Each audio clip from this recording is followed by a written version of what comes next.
एक समय की बात है, एक तालाब में एक कछुआ और दो बत्तख एक साथ रहते थे। वो तीनों बहुत अच्छे दोस्त थे। वो हर रोज मिलते थे, बातें करते थे, साथ साथ खेलते थे और खुशी खुशी रहते थे।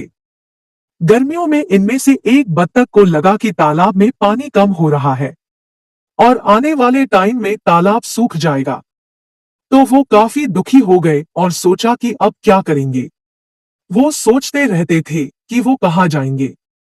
अचानक से एक बत्तख को एक आइडिया आया। यहाँ रहने का कोई फायदा नहीं, हमें इस तालाब को छोड़कर पास के गांव के तालाब में चले जाना चाहिए। तुम ठीक कह रहे हो, लेकिन हम अपने घर को कैसे छोड़ सकते हैं? तुम जरा दिमाग से सोचो। यह जरूरी तो नहीं है कि जहाँ हमारा घर हो वहीं पर सारी जिंदगी रहना है।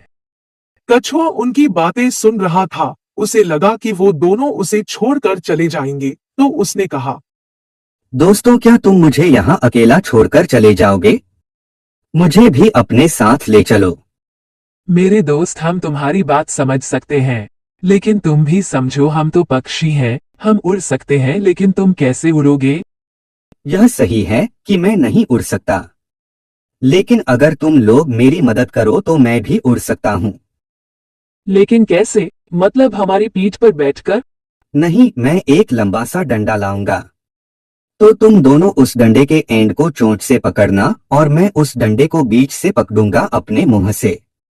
तो जब तुम दोनों उड़ोगे तो मैं भी तुम्हारे साथ उड़ूंगा।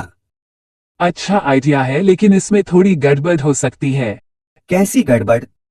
जब हम तुम्हें लेकर उड़ रहे होंगे और तुमने गलती से भी अपना मुंह खोल दिया, तो तुम नीचे गिर जाओगे और तुम्हें चोट लग जाएगी।